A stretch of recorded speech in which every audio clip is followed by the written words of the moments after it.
Alors on va regarder à cette histoire bouleversante de Ananias et de Saphira. Ce récit, lorsqu'on le lit, installe souvent un certain mal-être, en tout cas moi je trouve. Parce qu'en fait on a du mal à considérer une telle sévérité de la part de notre Dieu, et en particulier dans le Nouveau Testament. Dans l'Ancien Testament, il y a beaucoup de choses comme ça, mais on se dit, mais dans la Nouvelle Alliance, avec Jésus qui était là, et c'est après Jésus, et de voir une telle sévérité de la part de Dieu, ça vient nous déranger. Et le message de ce matin, il faut vraiment que vous restiez bien avec moi, parce qu'il va se construire au fur et à mesure, et chaque pierre va permettre de construire la pierre suivante. Parce que pour comprendre les enjeux autour de leur mort, mais surtout de l'enseignement que le Seigneur veut nous donner, il est important de nous rappeler dans quel contexte ça s'est passé, et surtout ce qui s'est passé à ce moment-là dans l'Église naissante. Parce qu'il est impossible de comprendre l'événement avec Ananias et Saphira sans regarder ce qui s'est déroulé juste avant. Alors, Luc, qui est l'auteur du livre des Actes, est-ce qu'on peut baisser un petit peu mon micro, s'il vous plaît, apporte beaucoup de détails de cette nouvelle Église naissante avec les 5000 conversions qu'il y avait eu auparavant. Sans compter les femmes et les enfants, on parle de milliers de personnes qui ont donné leur vie au Seigneur et qui ont ensuite démarré cette Église naissante. Et Luc va nous expliquer comment les choses se passaient dans cette Église naissante. Et on va les lire ensemble dans Actes au chapitre 4, et on va lire des versets 32 à 35. Il nous est dit, la foule de ceux qui avaient cru n'était qu'un cœur et qu'une âme. Personne ne disait que ses biens lui appartenaient en propre, mais ils mettaient tout en commun. Avec beaucoup de puissance, les apôtres rendaient témoignage de la résurrection de Jésus-Christ, et une grande grâce reposait sur eux tous. Il n'y avait aucun nécessiteux parmi eux, et tous ceux qui possédaient des champs ou des maisons les vendaient, apportaient le prix de ce qu'ils avaient vendu et le déposaient aux pieds des apôtres. Et l'on faisait des distributions à chacun en fonction de ses besoins. Dans ce passage, en fait, on a un descriptif magnifique de cette église qui vient de naître, de cette église de la Nouvelle Alliance, et ce qui caractérise cette église, c'est des vies qui ont été transformées par l'impact du Saint-Esprit. C'est des vies qui ont été transformées au point de partager ce qu'ils ont. Il y a vraiment le partage, la générosité qui caractérise cette église. Et j'aimerais d'ailleurs ouvrir une rapide parenthèse à ce sujet, parce qu'il y a parfois des enseignements qu'on entend, ou des pasteurs qui se servent de ces passages pour dire, mais en fait, on ne devrait rien avoir pour nous-mêmes, on devrait tout partager avec tout le monde et n'avoir aucune possession. Et ce n'est pas du tout ce qui nous est dit dans ce passage. Pour information, lorsqu'on regarde au grec, aux deux verbes qui sortent du lot dans ce passage, c'est « il vendait » et « apportait ». Et en grec, ce verset est écrit à l'imparfait. Et l'imparfait qui exprime une action habituelle, répétée, progressive, et non une action ponctuelle et achevée une fois pour toutes. Et une fidèle traduction de ce verset serait « vendant, ils apportaient de temps en temps selon les besoins ». Ce qui change totalement la chose. C'est-à-dire que quand il y avait des besoins, les chrétiens vendaient certaines choses pour pourvoir aux besoins. Mais en aucun cas, tout le monde avait vendu sa maison, son terrain. Ce n'était pas quelque chose qui était une obligation, et ils avaient toujours leur possession. Mais quoi qu'il en soit, cet amour débordant vers leur prochain révèle finalement en fait, le changement profond qu'il y a eu dans leur cœur par le Saint-Esprit. Et cette réalité palpable du Saint-Esprit qui transforme les vies, qui renouvelle l'intelligence. Et ça, mes amis, c'est tout ce qu'on est appelé à vivre après notre nouvelle naissance. Il doit y avoir un changement de vie, il doit y avoir un renouvellement dans nos pensées. Et donc, au milieu de cette communion magnifique, au milieu de cet amour débordant, il y a deux portraits qui nous sont donnés. Il y a un premier portrait qui nous est donné à propos d'un homme qui s'appelle Barnabas. Et il y a un deuxième portrait, celui-là négatif, qui nous est donné au travers d'Ananias et Saphira, qui va malheureusement déboucher sur leur mort. Mais pour comprendre Ananias et Saphira, il faut comprendre Barnabas. Et on va lire ensemble les versets 36 et 37 du chapitre 4. Il nous est dit ceci. Joseph, celui que les apôtres surnommaient Barnabas, ce qui signifie fils d'encouragement, était un Lévite originaire de Chypre. Il vendit un champ qu'il possédait, apporta l'argent et le déposa aux pieds des apôtres. Donc on a là le récit de cet homme qui fait un acte incroyable de générosité, et Barnabas est l'image même de cette nouvelle naissance et du renouvellement du Saint-Esprit. Pourquoi cela ? Déjà par l'acte d'amour incroyable envers sa communauté, puisqu'il va vendre son champ pour donner ensuite l'intégralité de ses gains à l'Église. Mais plus que cela, il nous est fait une mention, c'est que Barnabas, il était quoi ? Il était lévite. Et je ne sais pas si vous vous souvenez, mais dans l'Ancien Testament, Dieu avait donné tout un tas de recommandations, de choses que le peuple et les différentes tribus devaient obéir. Et l'une des mentions qui était faite aux Lévites, c'est qu'ils ne devaient avoir aucune possession. Et là, on a le récit d'un homme qui s'appelle Barnabas, qui est lévite et qui apparemment a un champ qui lui appartient. Or, en tant que lévite, il ne devait normalement avoir aucune possession. Et sûrement parce qu'avec le temps et les errements spirituels du peuple, et on le voit à de nombreuses reprises dans la Bible, eh bien les Lévites s'étaient éloignés des recommandations de Dieu. Et en fait, au travers de juste ces deux versets, c'est comme si on voit au travers de ce geste un acte de repentance de la part de Barnabas. Face à cette possession illégitime au regard de la loi de Dieu, c'est comme si dans cette nouvelle naissance, eh bien, Barnabas, avec cette intelligence renouvelée, il va mettre sa vie en règle. Et il va se débarrasser de ce champ pour offrir le gain à ceux qui sont dans le besoin. Il incarne cette foi en Jésus qui met sa vie en règle, qui nous pousse à le servir, à l'aimer et à aimer notre prochain plus que nos biens. Et cet homme a été vraiment changé par l'œuvre de Dieu en lui. Et on voit dans ces versets, et suivez-moi bien, et c'est très important pour la suite, que l'acte de Barnabas était un acte de générosité qui a été fait sans aucune contrainte. C'est un homme qui, de lui-même, suite au renouvellement, à l'action du Saint-Esprit, a mis sa vie en règle, a vendu son champ, a pris l'argent et l'a remis à l'Église naissante. C'était le fruit d'un cœur transformé par le Saint-Esprit. Maintenant, gardez bien ça en tête et on va regarder au deuxième portrait qui nous est fait, le négatif avec Ananias et Saphira. On va lire ensemble Actes au chapitre 5 et on va aller des versets 1 à 10. Vous êtes toujours avec moi ? Yes ? Parfait.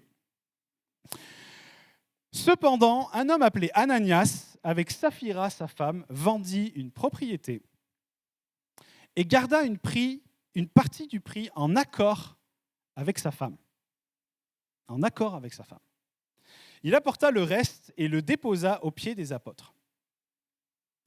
Pierre lui dit, Ananias, pourquoi Satan a-t-il rempli ton cœur au point que tu aies menti au Saint-Esprit et gardé une partie du prix du champ ? S'il n'avait pas été vendu, ne te restait-il pas ? Et après l'avoir vendu, n'avais-tu pas le droit de disposer du prix ? Comment as-tu pu former dans ton cœur un projet pareil ? Ce n'est pas à des hommes que tu as menti, mais à Dieu. Et quand Ananias entendit ces paroles, il tomba et il expira. Une grande crainte s'empara de tous ceux qui l'apprirent. Les jeunes gens se levèrent pour envelopper le corps, puis l'emportèrent pour l'enterrer. Environ 3 heures plus tard, sa femme entra sans savoir ce qui était arrivé. Et Pierre lui adressa la parole et lui dit « Dis-moi, est-ce bien à ce prix que vous avez vendu le champ ?» « Oui, répondit-elle, c'est à ce prix-là. » Alors Pierre lui dit « Comment avez-vous pu vous mettre d'accord pour provoquer l'Esprit du Seigneur ? Ceux qui ont enterré ton mari sont à la porte et ils vont t'emporter, toi aussi. » Elle tomba immédiatement aux pieds de l'apôtre et expira. Quand les jeunes gens rentrèrent, ils la trouvèrent morte et l'emportèrent pour l'enterrer à côté de son mari. Et à nouveau, une grande crainte s'empara de toute l'Église et de tous ceux qui apprirent ces événements. C'est vraiment un texte qui porte une certaine lourdeur quand même. Parce que même si on prend le péché et le désir d'être saint pour Dieu au sérieux, mourir si soudainement, et dans le cas d'Ananias, sans même une possibilité de repentance, c'est vraiment choquant. Et surtout lorsqu'on voit que quelque temps avant, Pierre venait d'annoncer la possible repentance aux chefs religieux qui avaient crucifié Jésus. Il leur dit, vous avez crucifié Jésus, mais vous pouvez vous repentir. On se dit, à ceux qui ont crucifié Jésus, une opportunité de repentance a été offerte, et à Ananias, un mensonge, boum, terminé. Et en fait, en lisant ça, on pourrait se dire, en fait, il y a comme 2 poids, 2 mesures. Donc on se dit, comment interpréter la mort d'Ananias et Saphira ? On voit comme pour Barnabas que Ananias et Saphira, ils étaient aucunement obligés de vendre leurs biens et de le donner. Mais ils ont choisi de le faire en cachant le fait qu'ils ont gardé une partie du bénéfice pour eux, tout en faisant croire qu'ils avaient tout donné. Et finalement, dans le but d'avoir une réputation de générosité similaire à celle de Barnabas, ils ont trompé l'Église en gardant une partie du bénéfice et en se montrant plus généreux qu'ils ne l'étaient en réalité. Alors que rien, je le répète, ne leur était demandé. Et nombreux étaient ceux qui continuaient d'avoir leur maison, leur travail, leur vie séculaire, tout en faisant partie de cette communauté et en partageant ce qu'ils possédaient. Donc ce n'était pas un problème. Et j'aimerais faire une petite parenthèse là-dessus. Mais Ananias et Saphira, moi je le crois vraiment parce qu'il nous est parlé de comment avaient pu écouter Satan. Je pense qu'ils n'avaient aucune idée de la pression qui s'élèverait contre eux de la part de l'esprit de Mammon dès qu'ils auraient converti leurs biens en argent. Vous savez, la Bible nous dit que Mammon, c'est cette entité démoniaque qui se cache derrière l'argent et qui veut notre amour, qui veut notre adoration et notre service. Et pour ceux qui ont peut-être des biens immobiliers ici, vous le savez, un bien immobilier, c'est quelque chose qui est indivisible. Je ne suis pas en train de vous parler de copropriété, mais le bien en tant que tel, c'est un bien. Et quand on lègue un bien, on ne peut pas en prendre une partie pour soi. Mais au moment où on le vend, ce bien qui est une seule et même chose, une seule et même entité, devient quelque chose qui est divisible, qui est comptable et qu'on peut compter et séparer. Et assurément, je pense que Ananias et Saphira s'en seraient bien mieux tirés s'ils avaient remis aux apôtres le titre de propriété du bien plutôt que l'argent. Tant que leur offrande était sous forme de bien, ils étaient heureux, ils étaient dans la facilité de donner la totalité aux apôtres, mais dès qu'elle a été convertie en argent, ils ont changé d'idée. Ils ont été poussés à attribuer une puissance à l'argent, puis il leur est venu l'idée de retenir une certaine somme pour eux-mêmes et de revenir, ce faisant, sur leur engagement qu'ils avaient pris vis-à-vis de Dieu. Et on voit dans cela une puissante démonstration de l'impact que l'esprit de Mammon peut avoir sur les pensées d'un être humain. Nous pousser à la malhonnêteté, même face à des résolutions qu'on prend devant le Seigneur. Et qu'on n'oublie jamais que l'argent appartient au système de ce monde avant d'appartenir à Dieu, et le diable gouverne le système de ce monde. Et je suis convaincu que s'ils avaient donné le titre de propriété, ça aurait été terminé l'histoire. Or, ils ont vendu cela et l'ont transformé en quelque chose de divisible. Et ce que Barnabas avait fait librement par amour, eh bien Ananias et Saphira se sont sentis obligés de le faire pour d'autres raisons, celle de gagner une bonne réputation et d'être admirés tout en étant absorbés par la puissance de Mammon. Maintenant, réalisons un petit peu les choses sur ce qu'on vient de lire. Quel a été, au fond de la chose, le péché d'Ananias et Saphira ? Quel a été leur péché ? Finalement, leur seul péché a été d'avoir voulu embellir leur réputation, embellir leur vie et leur cœur. En fait, leur péché a été de s'être montré sous un meilleur jour en se faisant passer pour ce qu'ils n'étaient pas. Et quand on y pense, en fait, ils n'ont rien fait de très très grave. Ils n'ont volé personne, ils n'ont tué personne, ils n'ont rien dit de mal, ils n'ont rien fait qui ait pu avoir des conséquences désastreuses. Leur seul péché, c'est finalement l'hypocrisie, en fait. Et je pense que ça vous est tous déjà arrivé d'être hypocrite, comme ça m'est bien sûr arrivé à moi-même d'être hypocrite. Mais cette toute petite chose, qui paraît minime à leurs yeux et bien souvent les nôtres, ne l'est en fait pas du tout. Puisque Pierre dit à Ananias que c'est avant tout au Saint-Esprit et à Dieu qu'il a menti. Et Pierre met finalement en lumière leurs pensées et ils se sont dit, en fait, on peut cacher à Dieu ce qu'on fait et même s'il le voit, en fait, c'est pas bien grave. C'est quelque chose de pas très important et en fait, au fond, il n'y aura pas de conséquences. Et ils ont méprisé le Saint-Esprit qui leur avait révélé le prix de la grâce, de cette mort terrible de Jésus à la croix, ainsi que sa résurrection quelques jours auparavant. et ils sont dans les prémices de l'Église, ils ont vu la réalité manifeste du royaume de Dieu, ils ont vu l'œuvre du Saint-Esprit qui convainc de péché, de jugement, mais ils ont volontairement choisi d'attrister le Saint-Esprit. Et mes amis, tout péché, même insignifiant à nos yeux, devrait nous horrifier quand on sait que Jésus est mort pour cela à la croix et a souffert pour que nous soyons délivrés des conséquences. Ces péchés qu'on tolère, qui sont soi-disant acceptables, qui sont subtils et qui viennent tromper nos cœurs en nous faisant croire que en fait, ce n'est pas si grave et que Dieu en fait, n'en tient pas compte. Mais ces péchés, qui paraissent petits à nos yeux, finissent par nous conduire à d'autres qui sont bien plus graves. Il y a comme un aveuglement qui tombe sur nous et qui ira de mal en pire. Et vous savez, parfois, on est tellement absorbé par notre sentiment de justice personnelle, notre propre mesure du péché, qu'en fait, on passe complètement à côté. Et j'aimerais vous donner quelques exemples. En fait, dans nos têtes, par exemple, voler quelqu'un, c'est moins grave que tuer quelqu'un. Tout le monde pense ça ou pas?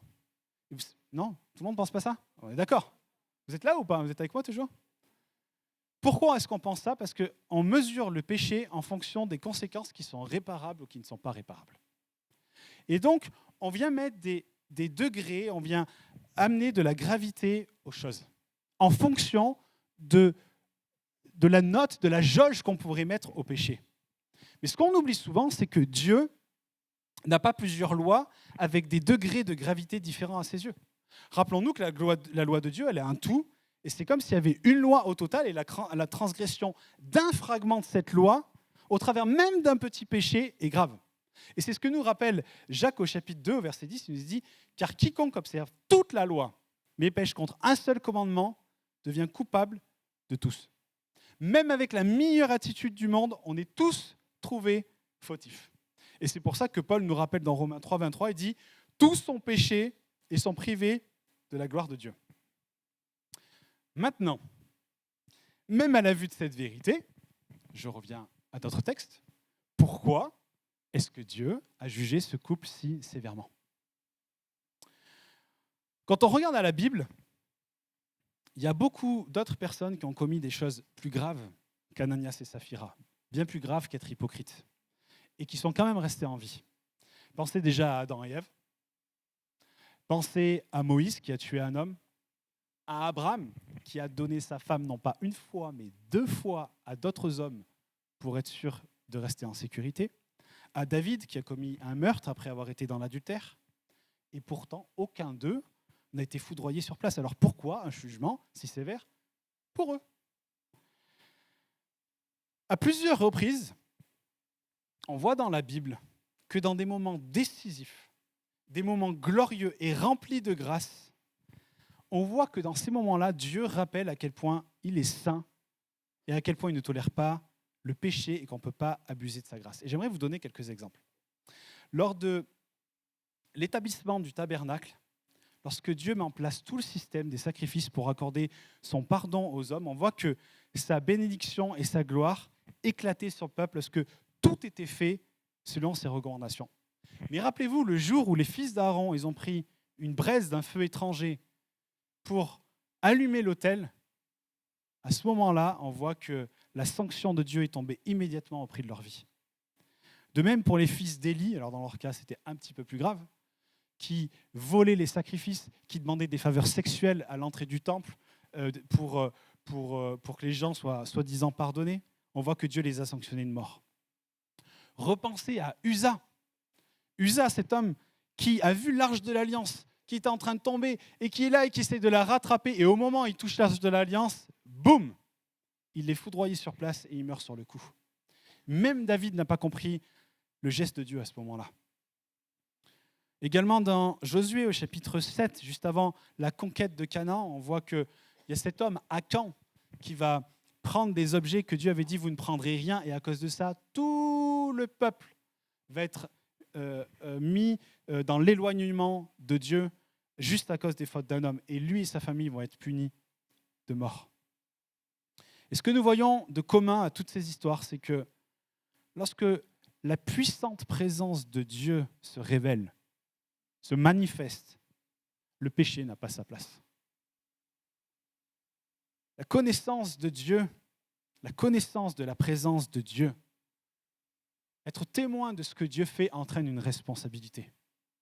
Vous savez, plus vous connaissez le Seigneur et plus vous êtes responsable devant le Seigneur. C'est ce qu'il y a de terrible avec la connaissance. C'est super d'être dans une église où on entend des bons messages, où on est enseigné, mais qu'on n'oublie jamais que la connaissance est une responsabilité. Rappelez-vous de Moïse. Moïse, il nous est dit à un moment donné, il a frappé 2 fois sur le rocher. Et il a sermonné le peuple alors que Dieu lui avait dit « Tu ne feras rien de tout cela ». Et Dieu lui a dit « Tu es allé trop loin. Tu me connais trop bien pour savoir que je ne voulais pas que tu fasses ça. » Ça en a été terminé de Moïse. La connaissance de Dieu entraîne une responsabilité. Et dans chacun des exemples que je vous ai cités, ce ne sont pas des choses très graves, si ce n'est pour les fils du sacrificateur Élie. Mais il nous arrive également à tous de ne pas obéir à la volonté de Dieu, de nous détourner légèrement de ses recommandations. Mais écoutez-moi bien, face à ces petits péchés, Dieu a exécuté une sentence très sévère. Et vous savez pourquoi Dieu a choisi des situations si minimes pour exécuter une telle sentence? Tout simplement parce que si c'était des sentences que pour des grands péchés, en fait, on ne comprendrait pas la leçon. En étant si sévère avec des petits péchés, Dieu nous rappelle à quel point il est saint et à quel point il ne tolère pas le péché. Et pour que tous comprennent cela, dans ces temps particuliers où sa gloire, sa grâce se manifeste, Dieu rappelle avec sévérité et avec vérité qu'il est saint et qu'il ne tolère pas le péché. Et pour nous qui sommes dans le temps de l'Église sur la terre, c'est la dernière étape avant le retour de Jésus, on doit être des hommes et des femmes qui lui sommes consacrés. On est le temple du Saint-Esprit qui habite en nous. En tant qu'individu, en tant qu'Église, nous sommes ce nouveau temple qui s'est choisi. Pas l'ancien de Pierre dans lequel régnait déjà l'hypocrisie religieuse et la manipulation, comme c'était le cas à l'époque de Jésus, mais on est son nouveau temple dans lequel le Saint-Esprit habite et où l'hypocrisie d'Ananias et de Saphira n'a pas sa place. Parce que l'Église naissante avait le Saint-Esprit, elle n'avait aucune excuse et Dieu voulait donner un signal fort à tout le monde afin de rappeler cela. Et on voit que ça a été le cas puisqu'il nous est dit « Une grande crainte s'empara de toute l'Église et de tous ceux qui apprirent ces événements. » Et c'est en quelque sorte une pédagogie, un rappel important pour l'Église d'aujourd'hui où tout n'est que acceptance et où tout n'est que grâce. Si on veut voir le réveil dans notre région, dans cette nation, ça pourra se faire que si Dieu est avec nous et en nous. Et la seule chose qui sépare nos vies de la présence et de la gloire de Dieu, c'est le péché. Tous ces péchés que nous acceptons, tous ces péchés qu'on met sous le tapis en disant « mais en fait c'est ok, Dieu est un Dieu de grâce, là-dessus ça va bien ». À votre avis, que se disaient les membres de l'Église qui, face à un petit mensonge, voient des personnes qui meurent soudainement devant eux? Qu'est-ce que nous-mêmes on peut se dire en voyant cela? Tout simplement que nous avons un Dieu qui sait tout, un Dieu qui voit tout, et que le Saint-Esprit est témoin chaque jour de la noirceur de nos cœurs, de ce que nous regardons, de ce que nous écoutons, de ce que nous disons, de ce que nous pensons, et il en est profondément attristé. Et j'en arrive maintenant au titre de mon message que j'ai oublié de vous dire au début. Le titre de mon message, c'était « Ananias et Saphira, la grâce manifeste de Dieu ». Et là, vous vous dites, mais elle est où la grâce dans tout ce que tu nous racontes depuis 30 minutes? J'y viens. Parce qu'il y a une grâce d'être encore en vie, une grâce d'appartenir à son Église, alors qu'aucun de nous ne mérite cela. En fait, l'enseignement d'aujourd'hui, ce qui nous rappelle avec force, c'est l'immensité de la grâce de Dieu, parce qu'en fait, on n'est pas tous morts foudroyés ce matin, malgré nos nombreuses fautes. Et c'est ce qu'avait compris le psalmiste, lorsqu'il dit dans le psaume 130, versets 3 et 4, « Si tu gardais le souvenir des iniquités éternelles, Seigneur, qui pourrait subsister? Mais le pardon se trouve auprès de toi, afin qu'on te craigne. » Lorsqu'on lit l'histoire d'Ananias et Saphira, ça nous paraît invraisemblable que ça puisse se produire. Mais en fait, en réalité, c'est tout l'inverse. Ce qui est extraordinaire, c'est que Dieu use d'une si grande patience envers nous et nous fasse grâce à chaque instant face à notre péché, parce que la Bible dit clairement que le salaire du péché, c'est la mort. On s'étonne de la mort d'un homme et une femme dans le Nouveau Testament parce qu'ils ont péché, mais en fait, on ne s'étonne pas de vous et moi qui tous les jours péchons et sont toujours en vie. Ça s'appelle la grâce de Dieu. Parce que le salaire du péché, c'est la mort. Le fait que vous vous tenez sur vos deux jambes aujourd'hui n'est le résultat que de la grâce manifeste de Dieu qui se renouvelle jour après jour. Tes bontés ne sont pas épuisées, elles se renouvellent chaque matin. Et on est choqué de ce Dieu du Nouveau Testament en disant « Mais comment c'est possible ?» On est là presque des fois à essayer de transformer les textes bibliques pour être le défendeur d'un Dieu qu'on voudrait être à notre image. Dieu n'a pas besoin d'être défendu, soit dit en passant. Il est qui il est, il n'a pas besoin de nous pour lui faire paraître une bonne image de qui il est. Il est ce que la Bible dit qu'il est. Mais ce qui devrait nous étonner, c'est la grâce manifeste de Dieu qui fait que nous sommes encore en vie aujourd'hui. Et que moi, je ne suis pas foudroyé sur place à vous parler de ces choses, alors que j'ai une vie où j'ai encore de nombreux péchés à régler. Ça s'appelle la grâce de Dieu. Et le salaire du péché, c'est la mort. Et même la mort à court terme, comme celle d'Ananias, si Dieu ne fait pas grâce. Et ce qui est extraordinaire, c'est qu'on puisse continuer de vivre tout en méprisant le Saint-Esprit qui nous convainc et qui veut nous apprendre à vivre différemment. Alors que nous chérissons, entre guillemets, parfois un peu nos vieux démons. Si nous sommes ni sanctionnés, ni condamnés, c'est parce que Jésus l'a été à notre place.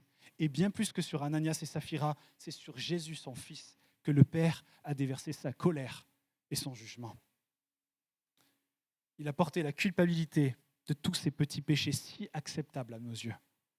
Et ça nous rappelle à quel point nous sommes dépendants de la grâce infinie de Dieu qui le renouvelle encore et encore et encore. Et plus que cette grâce, l'histoire d'Ananias et Saphira nous pousse également à la crainte de Dieu, à la haine du péché. Le moindre petit péché est très sérieux. Et nous nous consolons parfois d'une manière malsaine et illégitime en nous comparant à la manière de vivre des non-chrétiens ou en regardant comment le monde va mal et en pensant en nous-mêmes « Ah là là, mais en fait, moi, je vis tellement différemment de ces gens-là. Je suis tellement supérieur. Ma vie, elle est tellement plus en règle que les gens du dehors ou telle personne à l'église. » Arrêtons d'être comme ça. Arrêtons d'avoir cette hypocrisie et de faire fi de petits péchés qu'on considère comme acceptables, qui sont tout aussi sales aux yeux de Dieu que des grands péchés que nous voyons de loin en disant « mais nous valons tellement plus que cela ». Quels sont les petits péchés? Quelles sont les petites choses avec lesquelles nous continuons de faire copain parce qu'on pense que c'est acceptable?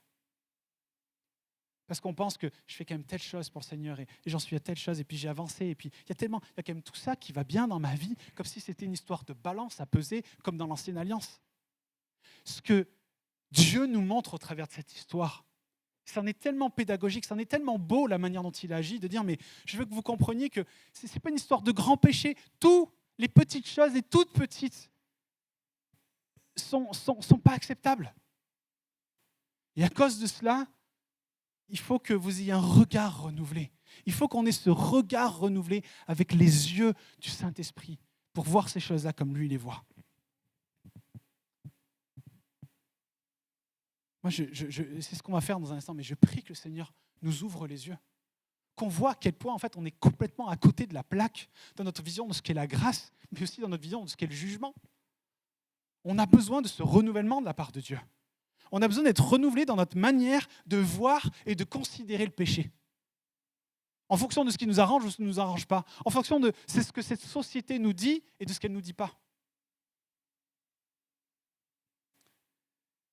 Il est important de comprendre que ce n'est pas par nos capacités morales qu'on doit voir le péché.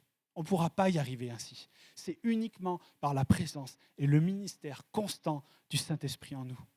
Dans notre façon de nous exprimer, dans notre façon de parler à notre conjoint, dans notre façon de parler à nos enfants, dans la manière dont on agit, la manière dont on gère nos finances, la manière dont on gère nos business, nos entreprises, nos postes au travail, dans les choses qui nous sont confiées, dans nos relations, dans nos pensées.